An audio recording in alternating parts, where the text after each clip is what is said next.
All right, so I've got the recording note here. So I will begin by reading our 91A notice as required. So per New Hampshire RSA 91A:2, 3B, I've declared that the COVID-19 outbreak is an emergency, and I've waived the requirement that a quorum be physically present at the meeting pursuant to the governor's executive order 2020-04, section 8, as extended by executive order 2021-04 and emergency order number 12, section 3. Members will be participating remotely and will identify their location and any person present with them at that location. All votes during this meeting will be by roll call. So I'd like to begin by taking attendance. As I call on you, if you could let us know where you are and whether or not you're alone. Joy? I am Joy Knoll. I am speaking from home, and there was no one in the house with me at this moment. Okay, Sean Sean Mulholland, I'm alone. and Phil. Phil Warren, I'm alone. Okay, very good. So our first item of business is minutes review and approval. We were sent 2 sets of minutes, the joint board meeting minutes and the full board meeting minutes. I'd like to dispense with just the joint board meeting of March 11th first, or only here at the meeting, and we'll take care of the other one on at our full board meeting. So Motion to anybody? approve. Okay, Second. Sean, Second. and a second by Joy. Any discussion? All right, all those in favor, Joy, Aye. Sean, Yes. Phil, Yes. Mark is a yes also. All right, so the minutes are taken care of. So coalition communications. Jim, would you like to start the discussion here? This is basically communications as it is concerned with us communicating out to the public, right? That is correct. Yes, All right. thank you. Thank you, Mark, and good morning, everybody.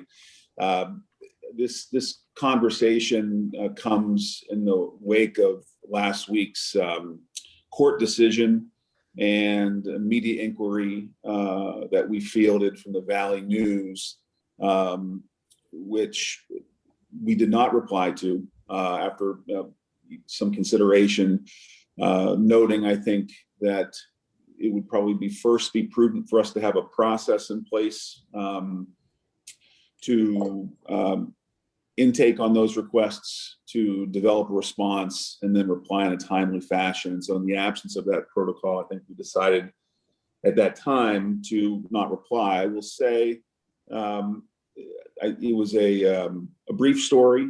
There was certainly some pickup for a 24-hour period. And then it kind of faded back into the background. As we know, the court decision considers going back to the trial court for further consideration. So I think, Mr. Chairman, our goal today would be to develop a process by which we can, as we move forward, field inquiries like this, reply to them on a timely basis, understanding that typically when we get a call like this, a reporter's working on deadline.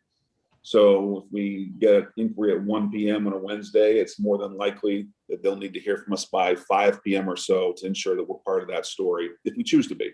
And that's always a decision that we can make, which is not to be. So in any event, that's certainly something that I'm comfortable with on the front end and something we've talked about.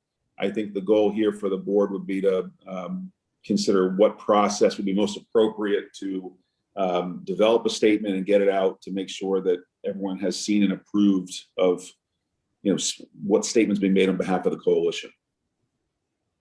Okay.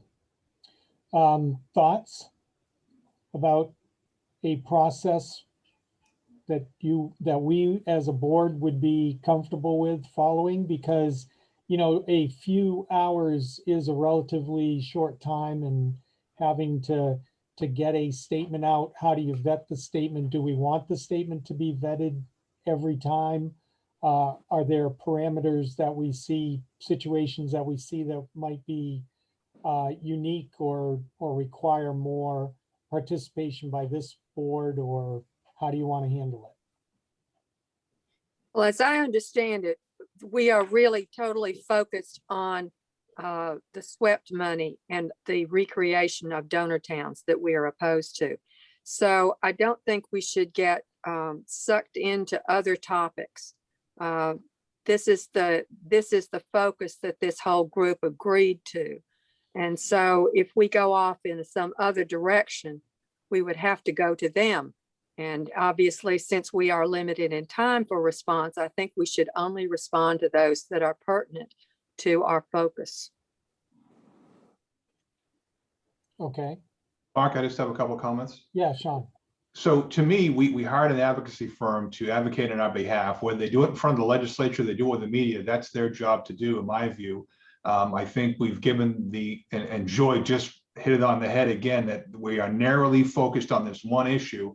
And I think Jim knows what to say on that issue. And I think they need to do that. You only have, in many cases, a couple of hours. You have Channel 9 or radio station or even newspapers that we don't have time to come back to us and discuss that. He's got to be able to have the latitude to go out and relay the message that our group advocates for. Okay, Mark, Bill. I agree with Joy and Sean. The only thing I would say is that if we establish that ahead of time and we just let, Jim, we rely on Jim's expertise in the firm. The only thing would be is if some type of anomaly came up which is not uncommon in the press, that they package together, the SWEPT issue with the commission report, et cetera.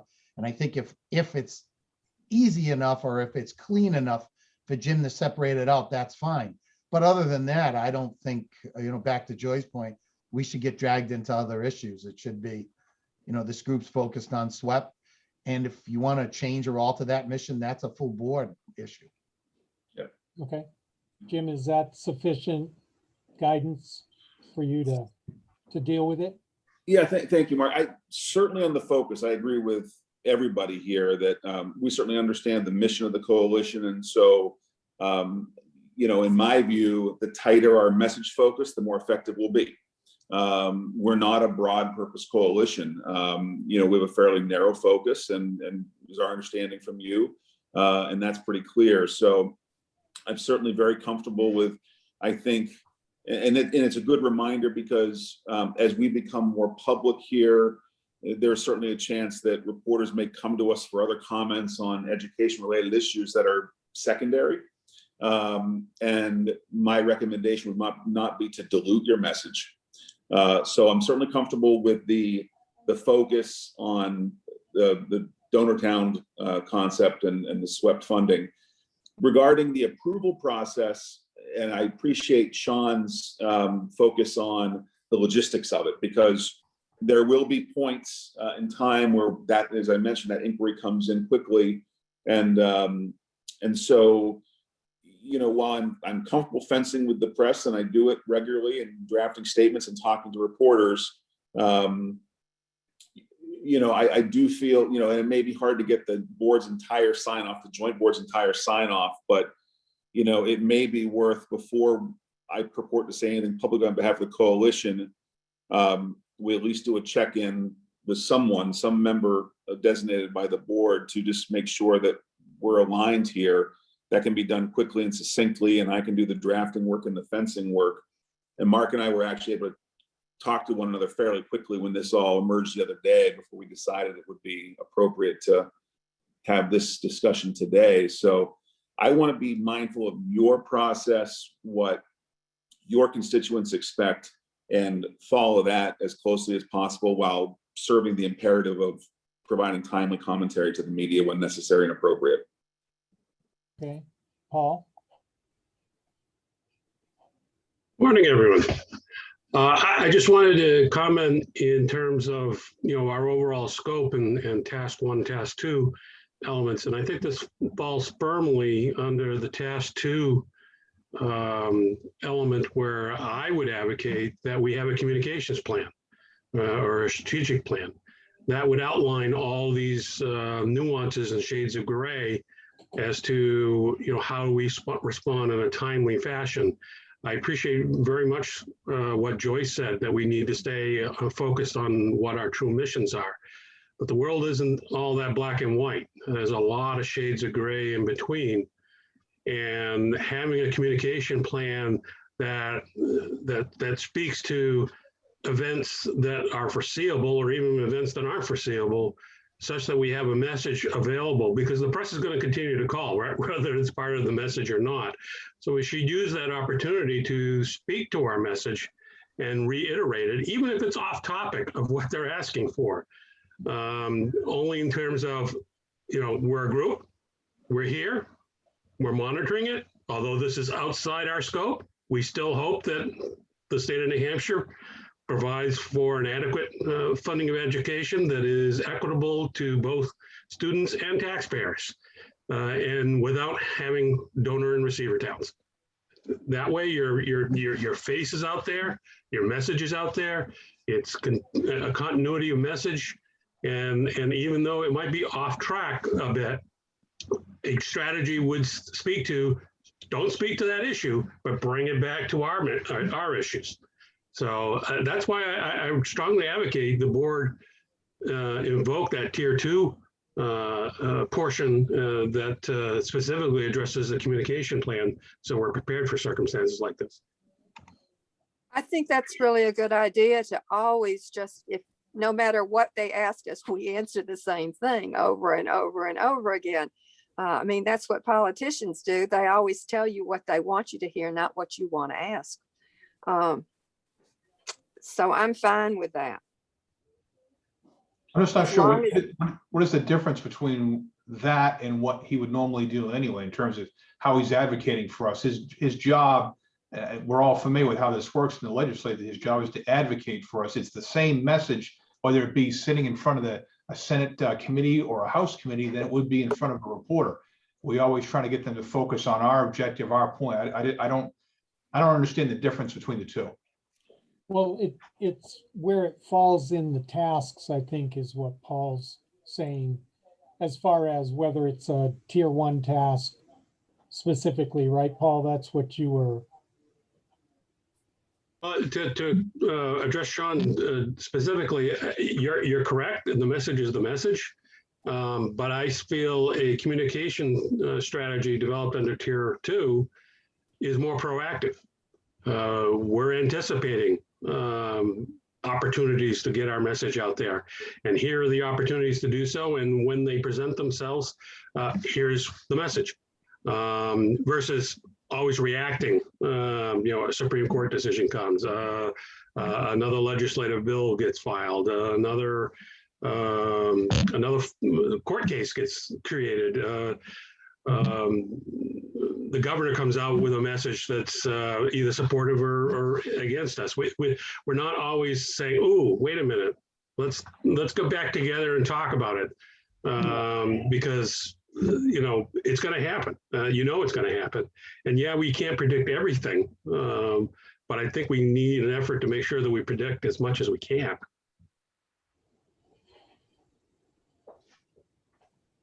Mark, if I may, just real quickly, and to go back to Sean, to your point real quickly, I think part of this may also be, while understanding that the focus of the coalition is narrowly tailored, certainly as we talked about maybe other inquiries coming in that may not be directly on point, but the feedback I'm getting is certainly one feedback I'm very familiar with, which is when a question comes in that may not be directly on point, we can always answer with our core message and answer the question that we want to answer, because that's our message, even if a reporter happens to reach out. But I agree, it's all a matter of, I think the logistics of how we advocate, when and where, and obviously the what, we understand what that is because of our narrow focus. So we'll defer to the board as to how to proceed on a communications plan. Obviously, would be very comfortable putting that together as anticipated at some point, and we had talked about. So, Well, I think we've all been in agreement that we're in this for the long haul, that this is going to be a multi-year process, because especially with the, any bills that were referred to committee and everything else. So we're gonna, and the court cases themselves are gonna drag it out. So I think that sooner rather than later, we ought to start developing the communications plan. So I think coming up with a draft that we can discuss at the next meeting is probably a good way to start. And then we can bring that to the full board when we've got something that we agree on. Okay. Because it's gonna be necessary anyway. And it's gonna come at us, I think, from several different directions. So we should have a plan. But we hired you because we expect you to lead us on this. This is where Right. your area of expertise is. Yeah, and that's what I was saying, was to have Jim draft that up and we can start discussing it. That was my intent. Right, and Joy, to your point, I completely agree, and I am reflective of, and I know the budget that was proposed, I think initially envisioned tier 2 engagement, I think sometime after the legislative session over the summer.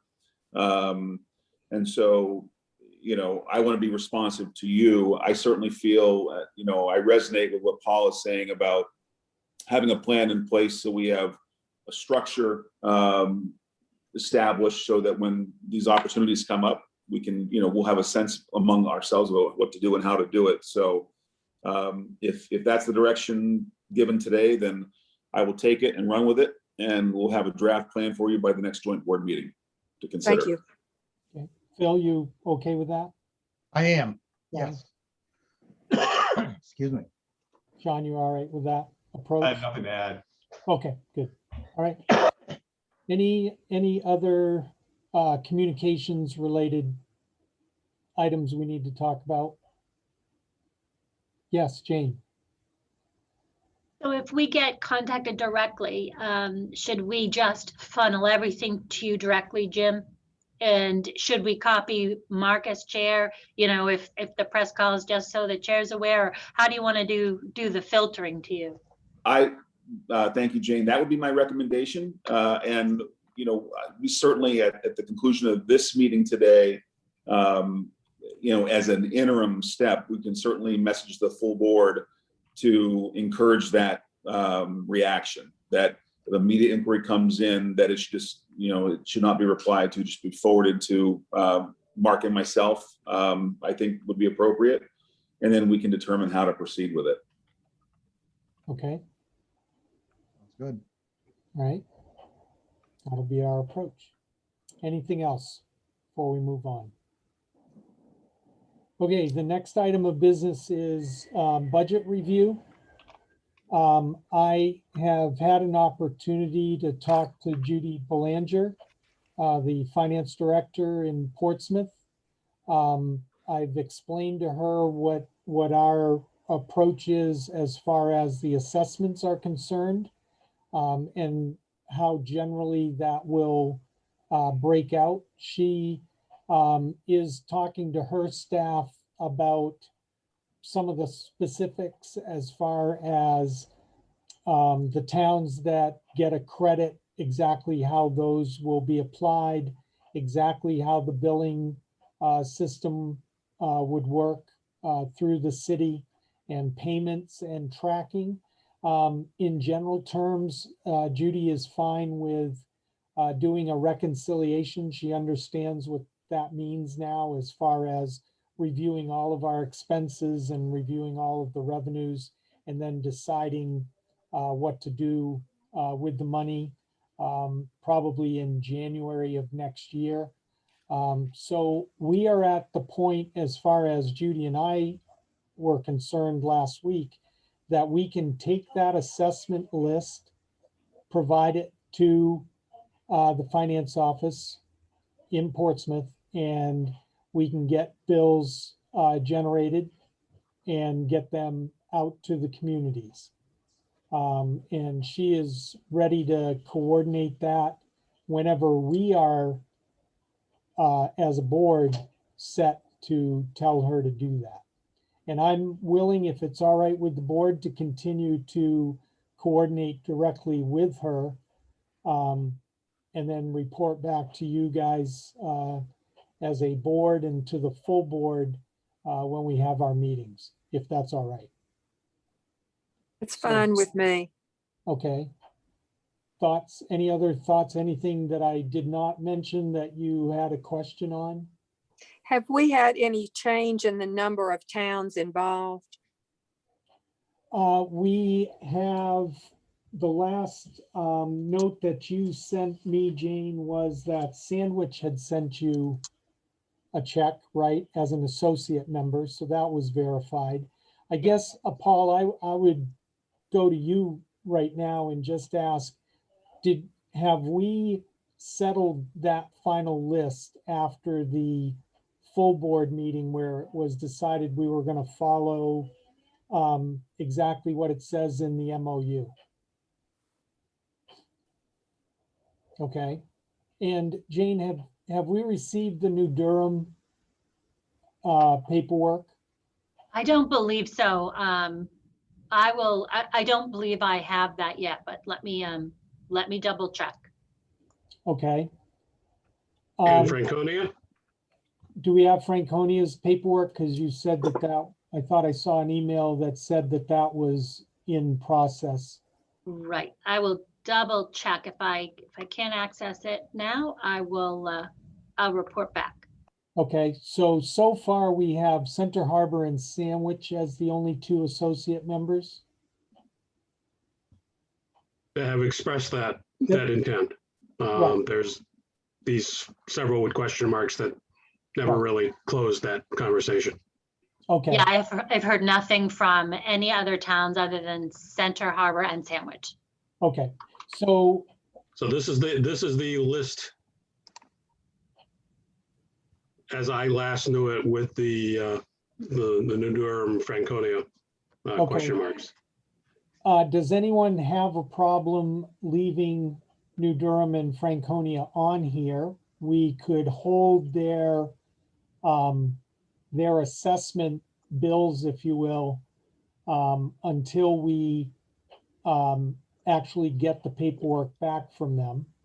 But send every town that is highlighted in yellow, get those bills out to people, and work with the finance office to get the communities that have credits, get that calculated and take care of those appropriately. Anybody have a problem doing that? I'm fine with that. Okay, As am I. all right. And Sean, you're okay with it? Yep, good to go. Good. Sorry, I just can't see you, Sean. So, all right, Paul, can you forward this to me and I'll talk to Judy about it, Well, certainly. and we will move on from there. I think this is going to give us ample monies to get started for this year, and we'll review this every meeting or every other meeting, whatever. We can have a short discussion as part of a regular agenda item to just let people know where we are, both on collections of the assessments and with expenditures. So, and I'll work out that reporting process with Judy. So Mark, you're gonna bill the whole amount that you've got listed on here right now, right? For we're gonna build the 66,400 for this Yeah. year. Right, Yep. okay. And, I think that'll probably be sufficient, but we can deal with it as we go along. All right, and then any of these, how do we want to handle the additional communities that have question marks? Do we want to continue to pursue them? Or do we want to just let them go and be more reactive as far as if they reach out to us? What's the board's preference? Why Well- don't you send to them one more time, just saying that we are now formalized and we are always welcoming to you, but right now, unless you join us, we will not be in contact, or something to that effect. Yeah, Is they that basically okay? get dropped off the email list if Yeah, they don't decide. all right.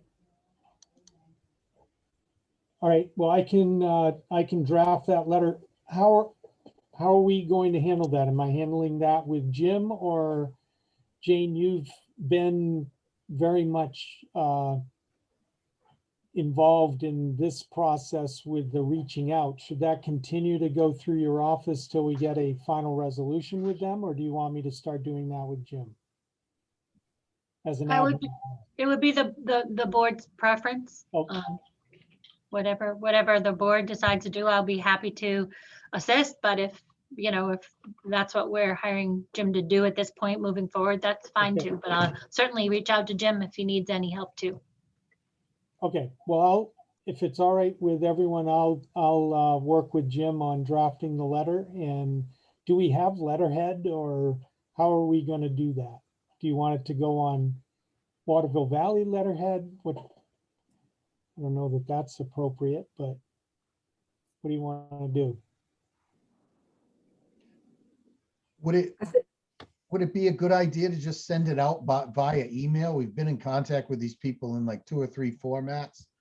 Email them back out, just by way of introduction, and see what you get for a response. The cynic in me thinks everybody that wants to join up already has. Okay. I think that's realistic, not cynical. Thank you. I'm fine. I'm fine doing it by email. So I will work on that and let you know when that is complete. And definitely put a deadline, Yeah. Yes. a hard deadline. Yep. Yep. We will. Okay. Anything else under the budget that we need to discuss? Any other business that we need to take care of this morning?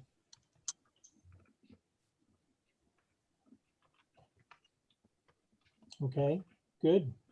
Nice short meeting, and I think we've got what we need, right, Jim, moving forward? I believe we do. I certainly have the direction I need on the communications plan. If I can just mention one other point, I think we had a couple emails about this, talking about the next meeting of the full board, which may be a week from today on April 5th. Not ready for that yet. And I only want to share, but I believe the minutes reflected it was going to be a wait till the call of the chair. I would only suggest legislative crossover occurs next week, next Wednesday, Thursday, Friday. And so it may be more fruitful to have that meeting after crossover has occurred, so we can provide a full legislative update of kind of take a deep breath about where we are post crossover. Next Monday, the 5th, we will not have the benefit of that insight because crossover will not have occurred yet. So I just wanted to share that point to everybody. Just a question on that. Basically, these have all been retained, right? They all but one has been retained, these bills in the House, so they're not going to cross over to the Senate anyway, right?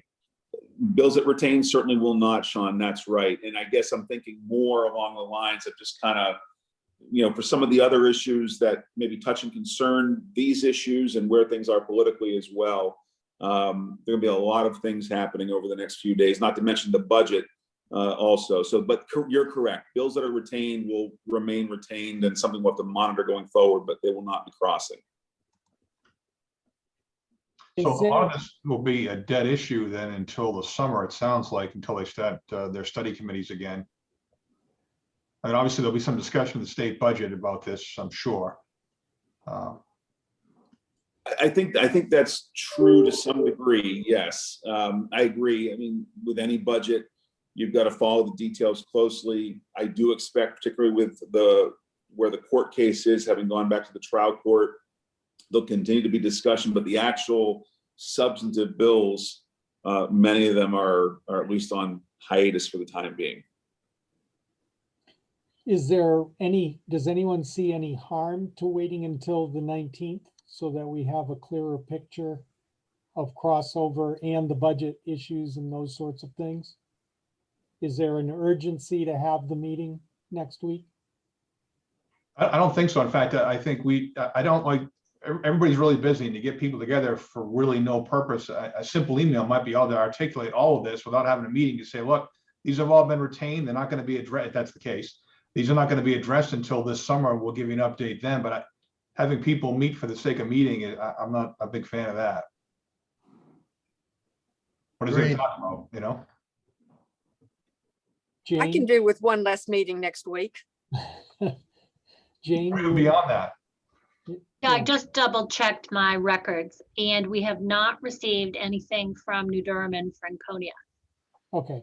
So that's, do you want me to try to reach out again to these folks, or do you want to just regroup at your next meeting with confirmation? And if we haven't heard, adjust the budget.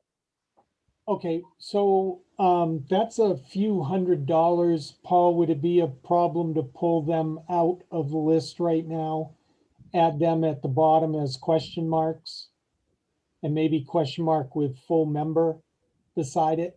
And we'll include them in a different email and just ask a different question and give them a different. I was going to offer to reach out to Scott in New Durham. He and I have been doing some back and forth and such. So I'll do that today. And Okay, Jane, if you take Franconia, maybe we can button this up. If by the end of today, beginning tomorrow, we're not definitive on that, yeah, I'll take them out. okay. All right, very good.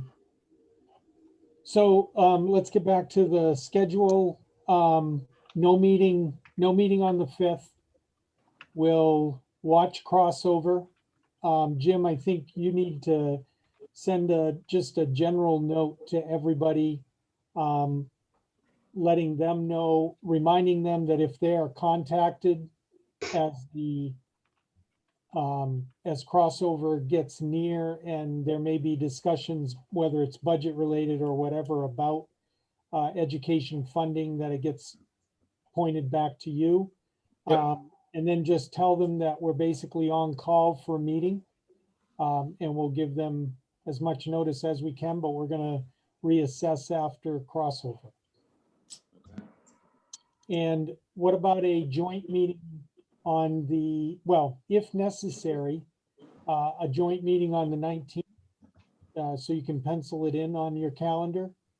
And then we will meet if we need to. And then that'll be our next planned get together. Okay. All right. What's the importance of the 19th? I actually, in my mind, I thought it was the 12th. But Oh, I thought crossover was the 15th, Jim. No, I'm sorry, it's next week, Mark, which would be on okay. April 6th, 7th, 8th. So the 12th would actually And be the 12th. fine. Yep, Yeah. the 12th. Okay, sorry. okay. I had misunderstood that. Although I fully appreciate Sean's thought of meeting for the sake of meeting. I do think some regularity of the membership keeps us as a collective rather than spinning off. Yeah, and we, we'll have something, whether it's monthly or bi-monthly or whatever. So we'll have an on-call meeting for the 12th. We'll determine that after crossover and we'll be in touch, but nothing next Monday. Okay. Okay? Mhm. Very good. Thank you, everyone, for your time. If there's no other business for us to talk about, Motion to adjourn.